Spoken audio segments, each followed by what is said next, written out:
Welcome everyone. Today we'll have a special guide video for the new Spiral flaws for patch 1.5. As you guys can tell, the new Abyss Herald and also the Abyss Lector are super hard, and also some of the levels are super challenging. So in this video, we'll have a look at what are some of the best characters in the game which we can achieve 500 or 600 promo gems from the Spiral Abyss. We'll be going through a number of resources, including the most used characters, and also what are the team comps, what are the monsters, what are the best weapons for different characters, and also what are some of the best free-to-play characters which are 4 stars which can help us to clear the Spiral Abyss flaws. So over here I have made a small tier list, and also another form of tier list, and also finally another free-to-play tier list. Now because this video is more targeted towards a more advanced category of the Spiral Abyss flaws for the floor 11 and also floor 12. If you guys want a detailed guide from floor 1 to floor 10 and also onwards with some of the really good tips, I do recommend coming over to this video. In this video, we'll talk about how to repeat floors, best elemental pick a different day for different buffs, and also some really good counters for different elemental of the monsters. We'll also be talking about those briefly in this video, but the focus of this video is to help us to clear floor 11 and also floor 12. We'll be talking about elemental counters for different monsters, for example the Abyss Herald, and what are the best characters to use for different chambers. Now before we jump into the tier list, it is also important to understand that we can also achieve most of the promo gems, about 500 of the promo gems with the new Spiral Abyss for patch 1.5, even with a majority of 4-star characters. This is a post from the Chinese forum about clearing the Spiral flaws with the latest patch 1.5, you can see the data over here, with a majority of 4-star characters. We can see that most of the clears are 3-star and also 2-star, and even if we clear like this, we can still achieve 500 promo gems. So the goal for us with floor 12 and also floor 11 is to get at least 500 promo gems in total, then we'll work towards for the final star. Now because we're focusing on the use of characters for the Spiral flaws, I also want to take you guys to this Reddit post from GX over here about the most used weapons for different characters. Keep in mind, this is not for the Spiral flaws, but if you guys do want a reference for which character to use which weapon, this particular guide can be a good start. For someone like Jin who wants energy gain, the Fasting Desire is very good. And similarly, for Bennett, the energy gain recharge for energy and casting his burst ultimate is very good. So if you guys do want some guidance on how to use weapons for different characters, you can also come over to this particular post. Now coming over to a tier list. You can see that I have categorized our characters into 4 different categories. In terms of the main DPS, the supporting control, healing, or the supporting damage. What we usually have is, we usually have 2 DPS and also 2 support. This is the way when one DPS have the cooldowns not online, we can swap into another DPS. And similarly, we can have one support which boosts our damage and one support that provides us with a shield and also healing. Now because we all have different characters, it's very hard for me to tell you to keep to use Ganyu. You're gonna see that a lot, because Ganyu is actually very popular in floor 11 and also floor 12 for patch 1.5. But if you don't have those characters, what I recommend is to select from the category of the characters over here. We can select 2 of the DPS for one team and select 2 of the supporting characters for another team. It is important to also consider our resonance and also our particular synergies with different characters. For example, Sakros and Venti works very well in boosting the elemental damage of the team. So if you're going with someone that's more physical damage based with Razor or Bidu, you might want to go with some of the choir characters for the superconduct over the Anemo characters.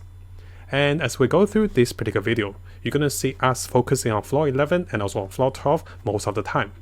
We'll also go through some of the really good 4-star characters and some of the really good 5-star characters.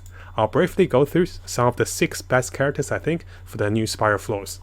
So come over to this Reddit post from Villa over here about the most used characters back in patch 1.4. Now some of those characters are still very popular in patch 1.5. We'll go behind the reasonings for some of those 4-stars and also 5-star characters. So right away we can see guys, Zhongli is still top of the list, and so is Ganyu. Some of the supporting characters like Bennett and also Xinchu are still very powerful. We'll talk about the versatility of those characters, especially dealing with the new monsters like the Abyss Lector and also the Abyss Herald. Now what you can see is the characters are categorized in such a way that there will be a DPS character and there will also be a number of supporting characters. Now because we want to find some of the best characters for clearing the Spiral floor 11 and also for floor 12. Well, over here I have listed 3 of the 5-star characters and also 3 of the 4-star characters that can be very good in most of the situations. The first character, as you guys know, is going to be Ganyu. Her versatility and also flexibility is because of her charge attack, which is not cooldown reliant. She is great with her E-spell which can taunt. Her AoE damage with the burst ultimate is very good as well, which also consistently frees the Hydro characters. but having her charge attack as her main focus allows her to deal damage not relying on cooldown. This makes her super good in the Float 11 against the long cooldowns, and this also makes her super powerful against the Abyss Lectors, because those monsters will drain your energy, and she doesn't need much energy. As long as she can do her charge attack, she can deal a lot of damage. Now because Ganyu needs a really good protector and she's quite fragile, someone like Zhongli is very powerful. Not only does he can control enemies with his burst ultimate, he can also provide us with a very powerful shield. Having the E spell on the floor provide us with more energy gain as well, and while protected by Zhongli's E spell will also reduce enemies' resistance to both physical and also elemental damage. And most of the Zhonglis are very tanky, so if you're about to take a lot of damage, we can also swap him in. And finally, we have Venti, who is one of my top 3 5-star characters for the Abyss floors. Venti's burst ultimate is very powerful. It has a lot of controlling effect with 8-second duration and a 7-second downtime with only 15-second cooldown. Energy cost is not too high, and Venti have a lot of energy gain. Venti can also create an updrift with his E spell, and also providing us with a lot of additional damage if we build him correctly with the Vehemence set. But majority of the time, when we have the burst spell with Venti that group enemies together, this is all we wanted, then we can deal a lot of damage with the other characters. Now coming over to the top 3 4-star characters I recommend for floor 11 and also for 12. As you guys might have guessed, it's definitely going to be Burnett for any of the teams. Because Burnett not only heal our team, Burnett also provide us with higher damage. And Burnett as a one-hand sword character, he can use the Fasten Desire. This is one of the weapons that is very powerful for him because of the high energy gain. So you can see on this previous guide, the use of Fasten Desire is actually higher than the 5-star sword, which is the Skyward Blade. And this shows you why Burnett is very good with a 4-star weapon. So as with Burnett, his major focus is going to be on his burst ultimate, and this burst ultimate have a 12-second duration, only 15-second cooldown.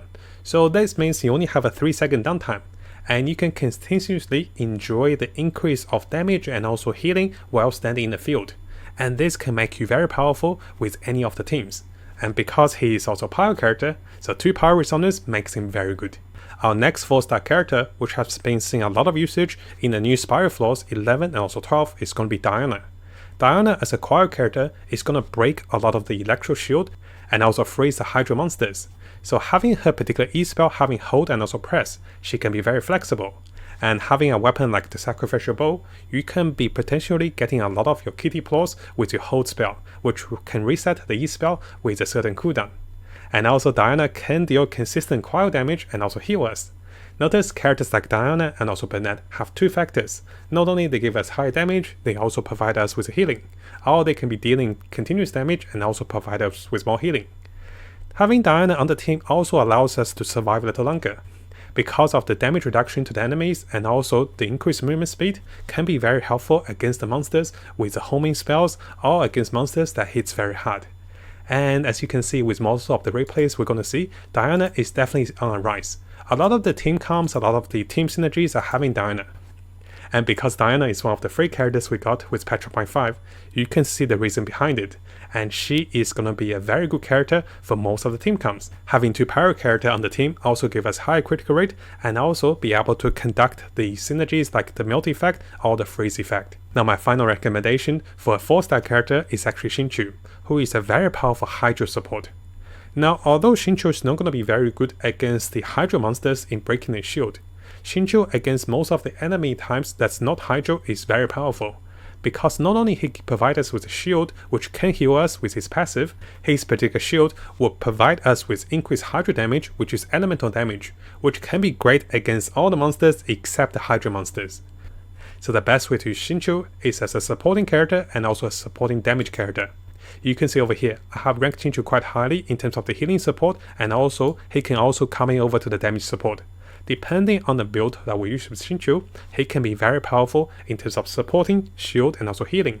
And also he's great in dealing additional Hydra damage after casting his burst ultimate, which with a faster attack speed character like someone like Hu Tao or maybe Xiao can be very powerful. Now our first focus will be for floor 11 and also chamber 3. Keep in mind, on this particular floor, there will be a special effect which increases the cooldowns of our characters. And during this time, we also want to focus on how to defeat the Abyss Herald, which have a very powerful shield. Now currently a DPS is categorized from the left to the right. So from the left we can see Ganyu and also Hu Tao to be some of the top DPS for the Spire Floors 11 and also for 12. The reason being is the Lectors, the Abuse Lector and also the Abuse Herald are the Hydro and also Electro characters, and damage from Cryo and also Pyro are really effective. Characters like Shao are also really good, because their damage is also an emo, which can help to break the shield, which is a very tough shield. As you can see in some of the videos over here we have one from TechGG who actually cleared the floors for all of the 3 stars. We also have a video from University who mostly cleared the Spire floors with the 4-star characters. I've also found a few of the clear floors with the Chinese content creators in clearing with the 4-star characters and also clearing with the 5-star characters, which are very creative with a lot of AoE damage. So coming over to a second tier list for the floor 11 and also chamber 13. Now if we come over to a particular video from TechGG, we can see that he is using a majority of the 5-star characters and also a mix of 4-star like Diana to defeat the monsters on this floor. I have checked a number of videos over here, and most of the cases people do love to use Ganyu, and she's quite popular. You can see most of the videos over here we can see Ganyu. There's a big reason why people are using Ganyu and also Diana for the floor 11 and also chamber 13. This is because those characters are the cryo characters and they can freeze the hydro characters. Notice that the Abuse Herald are permanently frozen for a long period of time, and this allows you to continue to deal elemental damage which can break the shield. And this is quite important. So if we come over to a tier list for floor 11 and also chamber 12, we can see that we'll be facing hydro monsters. And we do want someone that can deal consistent cryo damage or pyro damage to break those shield or freeze the enemy. I'll recommend having a cryo DPS or a cryo support. If we don't have someone like Ganyu as a DPS, we can go with Diana. But what if you don't have a particular cryo DPS? So if we come to the more free-to-play friendly with the 4 stars, we can go with Rosaria with a lot of consistent cryo damage, or even Chongyang who provide a lot of cryo damage. He can also turn the damage of the team into cryo damage with his E-spell. So characters like those can be really good in freezing the enemy. Now alternatively, against the Hydro Herald, we can also use some of the pyro characters that can deal consistent pyro damage. So someone like Diluc, someone like Hu Tao can be really good. But if we don't have those particular characters, we can also consider characters that can deal consistent elemental damage. This could be Naguan or even the Geo Traveler. But ideally, we do want someone that is pyro, so someone like Xiaoling, someone like Xingyan can also work. Now because of the special debuff on floor 11, which will be increasing the cooldown of our characters, what I recommend from our tier list is to find characters that can still deal damage when they are not subject to cooldown. So someone like Hu Tao and also someone like Shao might not be the best candidate simply because they might be subject for too much cooldown and they have too much of a downtime. So what we want to do is, we also want to find characters that can still do damage without the cooldown. And this is why Ganyu is very highly ranked, because her charge attack is not a cooldown related spell. And similarly, if we're looking for characters that has a less reliance on cooldowns, we can look for characters that provide a charge attack, or maybe characters that also deals physical attack. So someone like Razor, someone like Keqing can also work in terms of dealing damage. But ideally, we do want someone to also deal damage and also freeze the enemy. So this is why we have Rosaria and also Chongyang over here. Because we want to deal cryo damage, and Chongyang's E-spell will allow the team to deal cryo damage with his E-spell, he can be effective for the floor 11 and also chamber 3. So if we also come over to this particular Chinese post, we can see a majority of the characters over here are also the 4-star characters. Characters like Rosaria and also Xingyan are supported by a number of other characters, including the Nemo characters with some of the best controllers like Venti, and also some of the Hydra characters like Xinqiu over here. Now while we're looking at this particular screenshot of the characters used for the Spire Floor 12 and also Chamber 1 to Chamber 3, notice that our player is using different characters for the different chambers. You can do this. Once you have acquired the most stat on a particular chamber, you can try to set up a different team and try to clear the second chamber with a different team. You don't have to maximize the stat again. As long as you gotten the first particular chamber to the maximum stat, you can go easy on the first one by really focusing on it on the second chamber. And similarly, if you don't think the characters that work on the second chamber will work on the third chamber, you can change your characters again and work on the third chamber. This is why you can see the particular screenshot over here, the characters are actually different on chamber 1 and also chamber 2, and this can also be different on chamber 3 if our friend didn't get the 2 stars over here. Now coming over to floor 12, Our focus will be for 2 chambers. One is going to be the second chamber with a lot of the hydrominic monsters, which are quite durable and also very tough. So this will be our first focus on floor 12 and also chamber 2. Our second focus will be on chamber 3 for the Abyss Lectors, which are going to be on the first half. So those two focus, what we want to do is, again, we want to have characters that contest the element. We know the Abyss Lectors are going to be electro characters, and the best contest to them are the characters that deal cryo damage. And similarly for the Hydro monsters, we also want characters that can deal cryo damage, which can freeze them. Characters that deal pyro damage can provide vaporize, and characters that provide electro damage can give us additional damage against the Hydro monsters with the electro charge.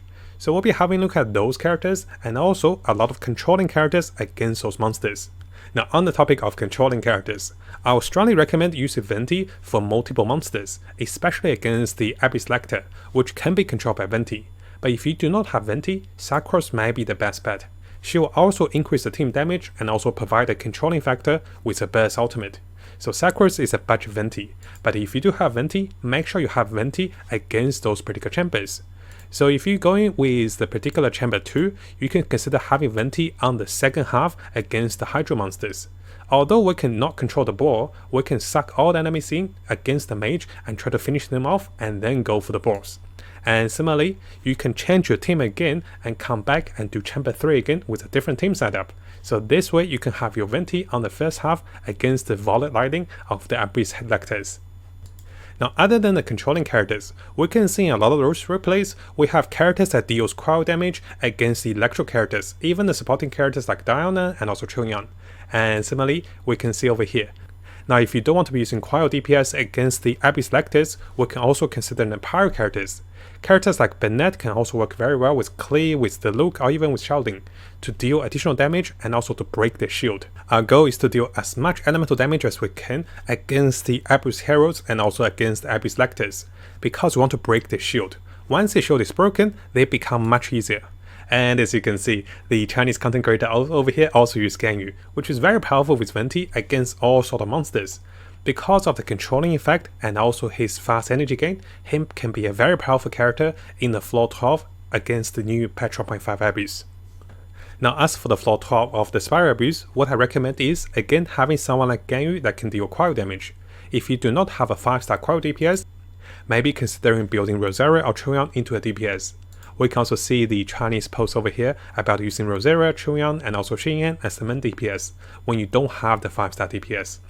If you do have those DPS at the start, those can still be very powerful.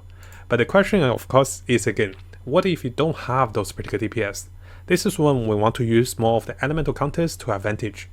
If the enemy is Electro, we want to go with Cryo. This is why we're using majority of the Cryo characters. If the enemy is Cryo or if the enemy is a Hydro, we do want to go with Pyro characters. And this is why some of the Pyro characters that are not often used can be very good over here. Characters like Xiaoling, characters like Xinyan, or even the characters like Amber and also Yanfei can also be really good. Because not only they deal decent pyro damage, they also provide the team with a 2 pyro resonance, they also can deal consistent damage without having too much of the reliance on the cooldown. Charge attack with Amber with high constellations and also charge attack with Yanfei with high constellations can also work. But of course, if you have the 5 stars, go for the 5 stars. This is the situation when we don't have the 5 stars, we still want the elemental counters of the DPS characters against those monsters. Now hopefully you guys found this video helpful. I know there's a lot of character to go through, and some of us might not have those characters ready or built those characters. So I want to give you guys a variety of characters and also categorize them in different slots. So as we go with the floors, we can go for 1 or 2 DPS, we can go for 1 to 2 supporting, and depending on the floors against the enemy's element, we can use different characters. And we saw some of the really good 4 stars and also some of the really good 5 stars. I'm not saying we have to use those characters. We can see with some of the Chinese players, even some of the characters who are level 80 or a few of those level 90 with the 4 stars can still work in gaining at least 500 Primal Gems for those particular floors. You can see that he missed 50 Primal Gems on floor 12, and maybe he can miss 50 Primal Gems on floor 11, and this will still give us 500 Primal Gems for the Spire floors. So let me know what you guys think about the tier list, and also if you have any thoughts, tips on the new Spiral floors, which are very difficult, let us know in the comments below. Now if you found this video helpful, Make sure you subscribe and also turn the little bell on for the latest news. I'll be looking towards to make more builds, guides, tips, and news and event updates for us as we come further into the game. And as always, I wish you guys the best of luck with Genshin and have the most fun in exploring this wonderful world.